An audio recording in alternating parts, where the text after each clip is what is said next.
नमस्कार दोस्तों, स्वागत है आपका आज के मुख्य समाचार में, जिसमें सबसे पहली और बड़ी खबर में आपको बताएंगे कि बिहार के विधानसभा चुनाव के बीच आरजेडी को मिल सकती है बड़ी खुशखबरी और जेल से बाहर आ सकते हैं लालू प्रसाद यादव। इसी के साथ दूसरी बड़ी खबर में आपको बताएंगे कि पोस्टर वार में लालू यादव ने नीतीश कुमार और सुशील मोदी को घेरा।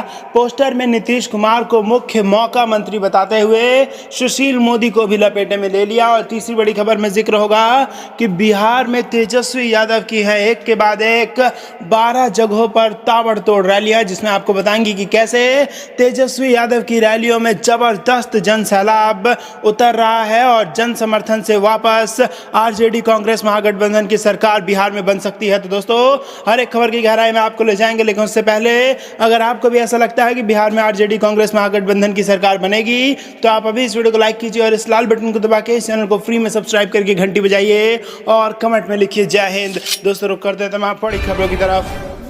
चुनावी घमासान के बीच राजद परिवार में खुशी की लहर, जेल से बाहर आ सकते हैं लालू प्रसाद यादव। जी हां दोस्तों, बिहार में इन दिनों सियासी बाजार गर्म है। हर तरफ चुनाव की तैयारी चल रही है। दिग्गज नेतागण चुनावी मैदान में उतर चुके हैं, लेकिन चर्चित नेता लालू प्रसाद यादव इस चुनाव से गायब हैं, क्योंकि चारा घोटाला कोषागार से अवैध निकासी मामले में वह सजा काट रहे हैं। हालांकि सोशल मीडिया के जरिए वह अपनी उपस्थिति जरूर दर्ज करा रहे हैं, लेकिन इसी बीच खबर आ रही है कि लालू प्रसाद यादव जेल से बाहर आ सकते हैं, क्योंकि उन्होंने अवैध निकासी मामले में जमानत याचिका दायर की है। यहां आपको बता दें कि चारा घोटाले में उन्हें पहले ही जमानत मिल चुकी है। जानकारी के मुताबिक लालू प्रसाद के वकील प्रभात कुमार ने झारखंड हाईकोर्ट में जमानत याचिका दायर की है। उनके वकील तर्क दिया है कि लालू प्रसाद ने आधी सजा काट ली है, लिहाजा वह अब उन्हें जमानत मिलनी चाहिए। बताया जा रहा है कि आगामी 6 नवंबर को लालू प्रसाद की याचिका पर हाईकोर्ट में सुनवाई होगी। ऐसे में लालू परिवार में खुशी की लहर है, क्योंकि अगर इस बार लालू प्रसाद यादव को जमानत मिल जाती है तो वह जेल से बाहर आ पाएंगे। गौरतलब है कि लालू प्रसाद को दुमका कोषागार से करोड़ रुपए की अवैध के मामले में सीबीआई कोर्ट ने 7 साल की सजा सुनाई है। इसके अलावा आरजेडी सुप्रीमो पर जुर्माना भी तय किया गया है। इधर रांची हाईकोर्ट ने लालू प्रसाद के लेटेस्ट स्वास्थ्य रिपोर्ट की भी मांग की है। बताया जा रहा है क्रिम्स प्रशासन लालू प्रसाद यादव की हेल्थ रिपोर्ट तैयार कर रही है। लालू प्रसाद का इलाज कर रहे डॉक्टर उमेश प्रसाद ने कहा कि हमें कोर्ट से आदेश मिला है कि उनकी हेल्थ रिपोर्ट जल्द से जल्द सौंपी जाए, लिहाजा उनके किडनी का फंक्शन और डायबिटीज की जांच की जा रही है और जल्द ही रिपोर्ट कोर्ट में सौंप दिया जाएगा। कहा यह जा रहा है कि अभी लालू प्रसाद की किडनी में थोड़ी दिक्कत है, हालांकि उनकी स्थिति पहले से बेहतर बताई जा रही है। अब देखना यह है कि लालू प्रसाद इस बार जेल से बाहर आते हैं या फिर उनकी जमानत याचिका खारिज होती है। रुख करते हैं अगली खबर की तरफ। लालू का पोस्टर वार, नीतीश को कहा मुख्य मौका मंत्री, सुशील मोदी पर भी निशाना। जी हां दोस्तों, राष्ट्रीय जनता दल अध्यक्ष और पूर्व मुख्यमंत्री लालू प्रसाद यादव भले ही चारा घोटाले के मामले में रांची जेल में बंद हो, मगर विधानसभा चुनाव में भी उनकी भागीदारी कुछ कम नहीं है। जेल में बंद आरजेडी सुप्रीमो ने मुख्यमंत्री नीतीश कुमार और उप मुख्यमंत्री सुशील मोदी के खिलाफ एक नया पोस्टर जारी किया है और दोनों नेताओं पर निशाना साधा है। लालू ने जारी किए गए पोस्टर में जहां नीतीश कुमार को मुख्य मौका मंत्री बताया है, तो वहीं दूसरी तरफ से सुशील मोदी को उप मुख्य धोखा मंत्री। मुख्य मौका मंत्री जी और उप मुख्य धोखा मंत्री जी, जनता ने बहुत दिया आपको मौका और आपने दिया जनता को धोखा। इस पोस्टर को अपने सोशल मीडिया प्लेटफॉर्म पर जारी करते हुए लालू प्रसाद ने लिखा है कि बिहार की जनता ने नीतीश कुमार और सुशील मोदी को बहुत मौका दिया है, मगर इन दोनों नेताओं ने जनता को हमेशा ही धोखा दिया है। इस पोस्ट में कार्टून के जरिए दिखाया गया है कि नीतीश कुमार और सुशील मोदी जनता के बीच पहुंचकर उन्हें दोबारा मौका देने की बात कर रहे हैं, मगर जनता आक्रोशित है और उनसे सवाल पूछ रही है कि आखिर उन्हें कितना मौका दें। रुख करते हैं अगली खबर की तरफ। बिहार चुनाव 2020, आरजेडी नेता तेजस्वी यादव की आज इन 12 जगहों पर होगी जनसभा। जी हां दोस्तों, नेता प्रतिपक्ष तेजस्वी प्रसाद यादव 22 अक्टूबर को 1 दर्जन विधानसभा क्षेत्रों में आयोजित चुनावी सभा को संबोधित करेंगे। राजद प्रवक्ता चितरंजन गगन ने बताया कि तेजस्वी प्रसाद यादव गुरुवार को 10:05 पर चिरारी विधानसभा क्षेत्र के हाईस्कूल मैदान आलमपुर, 10:40 पे चैनपुर विधानसभा क्षेत्र, 11:15 में भभुआ विधानसभा क्षेत्र के स्टेडियम मैदान रामपुर में चुनावी सभा को संबोधित करेंगे। नेता प्रतिपक्ष तेजस्वी प्रसाद यादव ने कहा है कि आदरणीय नीतीश जी अपनी किसी एक उपलब्धि पर हमसे खुली बहस करें। बुधवार को किए अपने ट्वीट में तेजस्वी ने कहा कि लोकतंत्र की जननी बिहार से चीफ मिनिस्ट्रियल डिबेट की नई परंपरा शुरू होनी चाहिए। उन्होंने कहा कि जनता को डिबेट सुन ऐसा सीएम चुनना चाहिए जो ऊर्जावान, वैज्ञानिक व तार्किक सोच, नई नीति और नई दिशा के साथ नया बिहार बनाने के लिए दृढ़ संकल्पित हो। नाम मत लो, उसका टैगलाइन से किए एक अन्य ट्वीट में नेता प्रतिपक्ष ने कहा कि उनकी झूठी दलीलों ने व्यापारियों का धंधा डुबा दिया। आरोप लगाया है कि सत्ता संरक्षित अपराध के कारण व्यवसायियों पर काफी जुल्म हुए। उन्होंने कहा कि 15 वर्षों के मुख्यमंत्री बताएं कि कौन है इसका दोषी। रुख करते हैं अगली खबर की तरफ।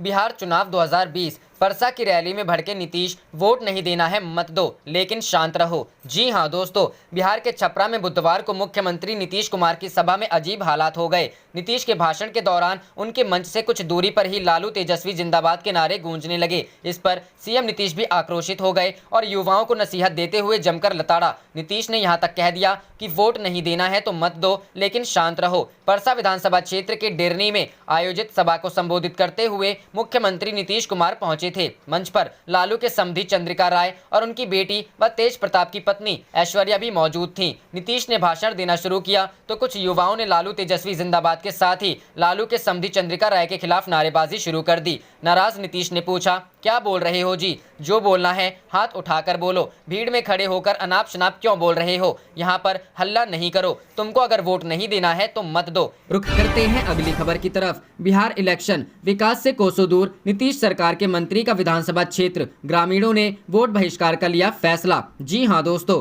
बिहार के दरभंगा के गौड़ा बौराम विधानसभा के परसरमा गाँव वासियों ने इस बार रोड नहीं तो वोट नहीं का नारा बुलंद किया है। मूलभूत सुविधा नहीं मिलने से नाराज ग्रामीणों ने NH 17 के बजरंग चौक पर सड़क के दोनों तरफ बकायदा लोहे के फ्रेम पर रोड नहीं तो वोट नहीं लिखकर गाड़ दिया है। लोगों का कहना है कि पिछले 10 वर्षों से परसरमा गांव के निवासी नारकीय जीवन जीने को विवश हैं। लोगों ने बताया कि गांव आने जाने के लिए सड़क नहीं है, नाव से आवागमन करना पड़ता है। नाव वाले को हर बार 20 से 30 रुपए देने पड़ते हैं और शाम होने के बाद नाव भी नहीं चलती है। ऐसे में यदि कोई बीमार पड़ जाए तो फिर भगवान ही मालिक है। लेकिन 10 वर्षों से किसी जनप्रतिनिधि ने इस बात की सुध नहीं ली। बता दें कि बिहार के मुख्यमंत्री नीतीश कुमार की पार्टी के नेता और सरकार में खाद्य आपूर्ति मंत्री मदन सहनी यहां से विधायक हैं। हालांकि इस बार वो गौड़ा बौराम को छोड़ बहादुरपुर से जेडीयू के ही चिन्ह पर चुनाव लड़ रहे हैं, क्योंकि विधानसभा चुनाव 2020 गौड़ा बौराम सीट बीजेपी के खाते में गई है और यहां से बीजेपी उम्मीदवार मैदान में है। गौरतलब है कि 2010 विधानसभा चुनाव में मदन सहनी ने पहली बार बहादुरपुर विधानसभा से ही जेडीयू के सिंबल पर चुनाव जीता था, लेकिन यहां की हालत बद से बदतर है। 2015 में इन्होंने क्षेत्र बदला और गौड़ा बौराम से राजद जेडीयू गठबंधन से जेडीयू के सिंबल पर चुनाव लड़ जीत हासिल की, जबकि राजद के भोला यादव ने राजद जेडीयू गठबंधन के तहत चुनाव जीता था। लेकिन इस बार इस बहादुरपुर विधानसभा को छोड़ हायाघाट विधानसभा से राजद से चुनाव लड़ रहे हैं। रुख करते हैं अगली खबर की तरफ। राहुल गांधी का केंद्र पर निशाना, कहा मोदी में डिजास्टर से जूझ रहा है भारत। जी हां दोस्तों, कांग्रेस के पूर्व अध्यक्ष राहुल गांधी ने मोदी सरकार पर फिर निशाना साधा है। राहुल गांधी ने कहा कि भारत लगातार मोदी मेड डिजास्टर से जूझ रहा है। भुखमरी से होने वाली मौतों की कहानियां खासकर बच्चों की दिल दहला देने वाली है। जब गोदाम में जरूरत से ज्यादा अनाज है तो भारत सरकार इसकी अनुमति कैसे दे सकती है? इससे पहले राहुल गांधी भुखमरी सूचकांक को लेकर आई रिपोर्ट पर बिफरे थे। उन्होंने ग्लोबल हंगर इंडेक्स 2020 में भारत की स्थिति को लेकर सरकार पर निशाना साधा था। ग्लोबल हंगर इंडेक्स में भुखमरी के मामले में 107 मुल्कों में भारत को 94वें स्थान पर रखा गया है। राहुल गांधी ने अपने ट्वीट में लिखा था, भारत का गरीब भूखा है क्योंकि सरकार सिर्फ अपने कुछ खास मित्रों की जेबें भरने में लगी है। बता दें कि ग्लोबल हंगर इंडेक्स 2020 में भारत, नेपाल, बांग्लादेश और पाकिस्तान से भी पिछड़ा हुआ है। रिपोर्ट के मुताबिक भारत भुखमरी के ऐसे स्तर से जूझ रहा है जिसे गंभीर माना जाता है। चीन के मसले पर भटकाना चाहते हैं पीएम मोदी। बुधवार को अपने संसदीय क्षेत्र वायनाड की यात्रा पर गए राहुल ने पीएम मोदी के संबोधन पर कहा कि पीएम मोदी चीन का नाम नहीं लेने से डर रहे हैं। पीएम ने चीन पर एक भी बयान नहीं लिया। पीएम को बताना चाहिए कि चीनी सैनिक हमारी जमीन को कब छोड़ेंगे। कांग्रेस के पूर्व अध्यक्ष राहुल गांधी ने कहा कि प्रधानमंत्री नरेंद्र मोदी चीन के मसले से लोगों का ध्यान भटकाना चाहते हैं। यह सबसे बड़ा मुद्दा है, लेकिन पीएम ने एक भी शब्द नहीं कहा। भारत माता की जमीन पर प्रधानमंत्री नरेंद्र मोदी एक भी बयान क्यों नहीं दे रहे हैं? उन्हें लोगों के सामने सच्चाई को बताना चाहिए। रुख करते हैं अगली खबर की तरफ। तेजस्वी की सभा में भीड़, बिहार चुनाव में बढ़ा सकती है एनडीए की चिंता। जी हां दोस्तों, बिहार विधानसभा चुनाव में इस बार एनडीए बनाम महागठबंधन का मुकाबला दिलचस्प होता दिख रहा है।